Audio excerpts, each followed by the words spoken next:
backside of Aurier. Rashford, lovely ball across, right back in it.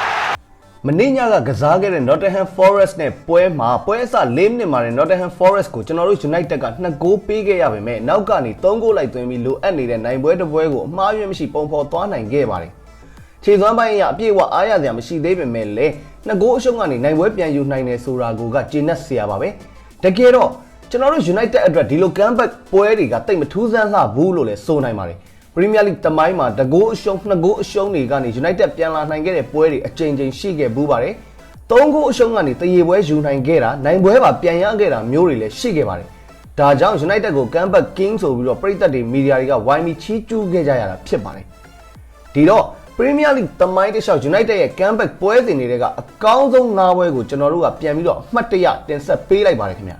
။နံပါတ်1 Tottenham Hotspur 3 United 5 2001-2002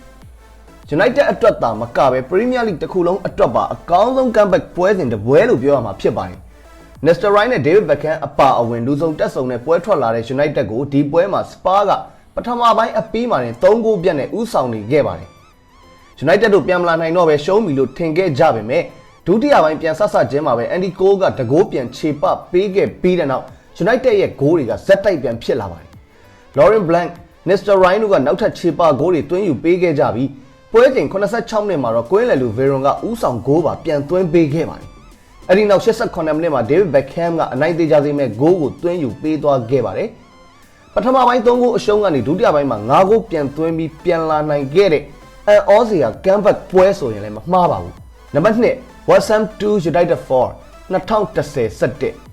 ဒီပွဲကတော့တမ်မစင်းရရေးရုန်းကန်နေရတဲ့ West Ham ဟာကွင်းလယ်လူ Mark Noble ရဲ့သွင်းဂိုးတွေနဲ့အတူပွဲအစ25မိနစ်မှာတင် United ကို2ဂိုးပြတ်ဦးဆောင်ထားခဲ့တဲ့ပွဲပါ United ဘက်ကခြေပါဂိုးတွေပြန်ရဖို့အပြင်းထန်တိုက်စစ်ဆင်ခဲ့ပေမဲ့လည်းပွဲချိန်65မိနစ်အထိဂိုးပြန်မသွင်းနိုင်ခဲ့ပါဘူးဒါပေမဲ့သွင်းမဲ့သွင်းတော့လဲဇက်တိုက်ဆိုသလိုပဲပွဲချိန်65မိနစ်နဲ့89မိနစ်ကြား14မိနစ်အတွင်းမှာတင် Wayne Rooney က hat-trick ရသွားခဲ့ပါတယ်အဲ့ဒီနောက်84မိနစ်မှာ Chicharito ကအနိုင်သေးကြစေမဲ့ဂိုးကိုသွင်းယူပေးသွားခဲ့ပါတယ်ပထမပိုင်း2ဂိုးအရှုံးကနေဒုတိယပိုင်းမှာ4ဂိုးအထိပြန်သွင်းနိုင်ခဲ့တဲ့ comeback နိုင်ပွဲတစ်ပွဲဖြစ်ပါတယ်နံပါတ်3 Everton 2 United 4 2006-2009ခုနကပွဲလိုပဲ2ဂိုးအရှုံးကနေ4ဂိုးပြန်သွင်းနိုင်ခဲ့တဲ့နောက်ထပ် comeback တစ်ပွဲဖြစ်ပါတယ် Everton ရဲ့အိမ်ဝင် Goodison Park မှာကစားခဲ့တဲ့ဒီပွဲမှာတော့အင်ရှင်အသင်းကပွဲအစ12မိနစ်မှာပဲအမှတ်မထင်ဦးဆောင်ဂိုးရသွားခဲ့ပါတယ်Alan Step ရဲ့ free kick ကန်ချက်က Michael Carrick နဲ့ထိပြီးလမ်းကြောင်းပြောင်းဂိုးဝင်သွားခဲ့တာပါအဲ့ဒီနောက်ပွဲချိန်မိနစ်90မှာ Everton ကွင်းလယ်လူ Manuel Fernandes ကနောက်တဂိုးထပ်သွင်းခဲ့လို့2ဂိုးကိုမရှိနဲ့ရှုံးနေခဲ့ပါတယ်ဒါပေမဲ့တိတ်မကြခင်မှာပဲ Everton ဂိုးသမားတာနာရဲ့အမှားကနေတဆင့် John O'Shea ကတဂိုးပြန်ခြေပနိုင်ခဲ့ပါတယ်အဲ့ဒီနောက် United ကစားသမားဟောင်း Phil Neville ကကိုဂိုးကိုသွင်းမိခဲ့ပြီးတော့ဇက်တိုက်ဆိုသလိုပဲ Rooney က3ဂိုးမြောက်ဖြစ်တဲ့အနိုင်ဂိုးကိုစသွင်းခဲ့ပါတယ်လူစားဝင်လာတဲ့လူငယ်ကစားသမားလေး Chris Eagle ကလည်းတေသက်တဲ့ကန်ချက်နဲ့အနိုင်သေးကြစေမဲ့ဂိုးကိုသွင်းယူပေးသွားခဲ့ပါတယ်။ Everton ရဲ့ United လူဟောင်း Philnaby ရဲ့အုံးကိုလူငယ်ကစားသမားလေး Eagle ရဲ့လှပတဲ့သွင်းဂိုးတွေကြောင့်လည်းဒီ comeback နိုင်ပွဲကပို့ပြီးတော့ထင်ရှားသွားခဲ့တာဖြစ်ပါတယ်။ဝါရှင် United ပရိသတ်တွေဆိုရင်ဒီပွဲကိုအသေးအချာမှတ်မိနေကြမယ်လို့ထင်ပါတယ်။နံပါတ်4 Chelsea 3 United 3 2011-12ဒီတပွဲကတော့ comeback နိုင်ပွဲမဟုတ်ပါဘူး United တရေပဲပြန်ရခဲ့တဲ့ပွဲဖြစ်ပါတယ်။အကောင်းဆုံး comeback ပွဲတွေထဲမှာဒီပွဲကိုဘာဖြစ်လို့ထည့်ပြောရတယ်လဲဆိုရင်မှာ3ဂိုးအရှုံးကနေပြန်လာနိုင်ဖို့ဆိုတာဘလို့မှမလွယ်ကူတဲ့ကိစ္စဖြစ်ပါတယ်ဒီပွဲမှာ Chelsea ဟာ Johnny Evans ရဲ့အုံးကို Marta နဲ့ David Luiz တို့ရဲ့ထားခဲ့တာပါဒါပေမဲ့ပွဲချိန်58မိနစ်နဲ့69မိနစ်တွေမှာ Wayne Rooney ကခြေပါဂိုးတွေပြန်ပြီးသွင်းယူပေးနိုင်ခဲ့တယ်လို့ပွဲပြီးဖို့တမှတ်ရစေခဲ့ပါတယ်တကယ်ကိုထူးထူးခြားခြားဖြစ်ခဲ့တဲ့ comeback ပွဲတစ်ပွဲပါပဲ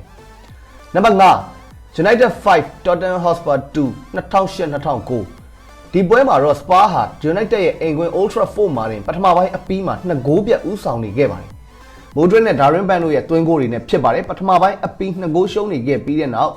နီးပြကြီးစား Alex Ferguson ကဒုတိယပိုင်းအစမှာပဲ Luis Nani နေရာမှာ Carlos Tevez ကိုထည့်သွင်းကစားခဲ့ပါတယ်။ပွဲချိန်58မိနစ်မှာတော့ Ronaldo က penalty ကနေတဆင့် United အတွက်တဂိုးစသွင်းပေးခဲ့တယ်။အဲ့ဒီနောက်ပိုင်းမှာတော့ United ရဲ့ဂိုးတွေကဇက်တိုက်ပဲဖြစ်လာခဲ့ပါတယ်။68မိနစ်မှာWayne Rooney 68မိနစ်မှာ Ronaldo 81မိနစ်မှာ Wayne Rooney စသဖြင့်4မိနစ်အတွင်း3ဂိုးဇက်တိုက်သွင်းယူနိုင်ခဲ့တာပါအဲ့ဒီနောက်ပွဲချိန်89မိနစ်မှာ Berbatov ကပွဲသိမ်းဂိုးကိုသွင်းယူပေးသွားခဲ့ပါတယ်